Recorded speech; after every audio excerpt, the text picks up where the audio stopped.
నమస్తే, నేను Yogita. Welcome to సత్యాగ్రహి. రాక 10 ఏళ్ల తర్వాత కాంగ్రెస్ పార్టీ అధికారంలోకి వచ్చింది. లీడర్లంతా కలిసి పండగ చేసుకుందాం అనుకునే లోపే సీన్లోకి పెద్ద ట్విస్ట్ వచ్చింది. ఇప్పుడు గాంధీ భవన్లో ఒరిజినల్ కాంగ్రెస్ నేతల గుండెల్లో మంటలు రేగుతున్నాయి. 40 ఏళ్లుగా పార్టీ జెండా మోసి లాఠీ దెబ్బలు తిన్న సీనియర్లకు ఇప్పుడు కనీసం అపాయింట్మెంట్ కూడా దొరకడం లేదా? పక్క పార్టీల నుంచి జంప్ అయిన లీడర్లకు రెడ్ కార్పెట్ పరుస్తున్న రేవంత్ రెడ్డి పార్టీ కోసం బతికిన సీనియర్లను కరివేపాకులా తీసి పక్కన పెడుతున్నారా? జీవన్ రెడ్డి ఎపిసోడ్ తర్వాత లోపల రగిలిపోతున్న పాత కాపులంతా కలిసి ఏకంగా బీఆర్ఎస్ వైపు చూస్తున్నారా? అసలు హస్తం పార్టీలో ఏం జరుగుతోంది?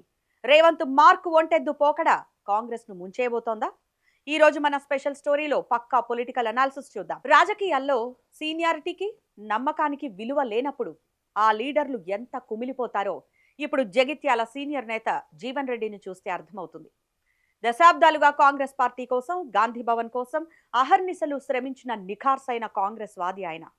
అలాంటి నాయకుడు ఇవాళ తన సొంత నియోజకవర్గంలోనే పరాయివాడైపోయారు. కారణం ఏంటంటే రేవంత్ రెడ్డికి వేరే పార్టీల నుంచి వచ్చే జంపింగ్ జపాంగ్లను ఆహ్వానించడానికి టైం ఉంది, కానీ పార్టీ కోసం జీవితాన్ని త్యాగం చేసిన జీవన్ రెడ్డి లాంటి వాళ్లను ఓదార్చే టైం లేదు. జగిత్యాల పాలిటిక్స్ లో జీవన్ రెడ్డిని కాదని ఇతర పార్టీల నుంచి వచ్చిన వాళ్లకు రేవంత్ సర్కార్ విపరీతమైన ఇంపార్టెన్స్ ఇస్తోంది. దీంతో సొంత ఇంట్లో మనకు గౌరవం లేనప్పుడు ఈ జెండా ఎందుకు మోయాలి అని సీనియర్లంతా లోపలే రగిలిపోతున్నారు. నిజానికి రేవంత్ రెడ్డి పీసీసీ ప్రెసిడెంట్ అయినప్పటి నుంచే సీనియర్లతో ఆయనకు పడటం లేదు.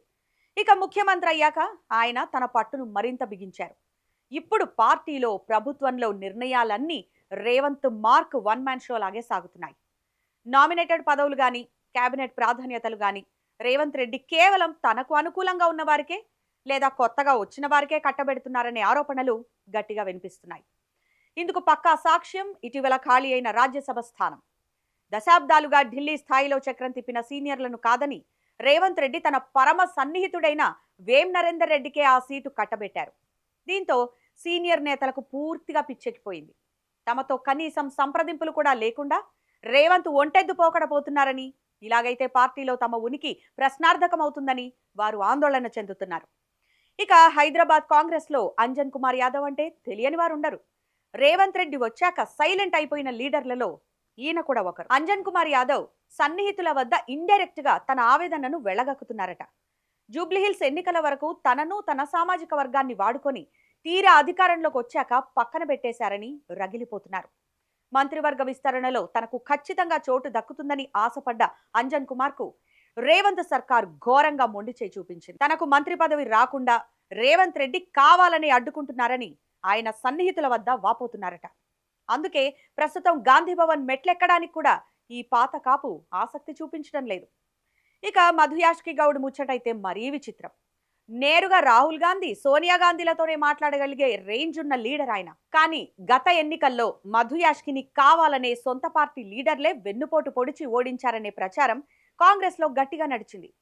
యాష్కి లాంటి సీనియర్ ఉంటే తమ ఆటలు సాగవని ఇప్పుడున్న లీడర్షిప్ భావించిందట. సరే పోని, మొన్నటి రాజ్యసభ ఎన్నికల్లో అయినా ఆయనకు సీట్ ఇస్తారేమో అని అంతా అనుకున్నారు. ఢిల్లీ పెద్దలు కూడా ఓకే అన్నారనే టాక్ నడిచింది. కానీ ఇక్కడ కూడా రేవంత్ రెడ్డి తన మార్క్ పాలిటిక్స్ తో నరేందర్ రెడ్డికే సీట్ ఇప్పించుకోవడంతో యాష్కి పూర్తిగా అలకపాన్ పెక్కారు.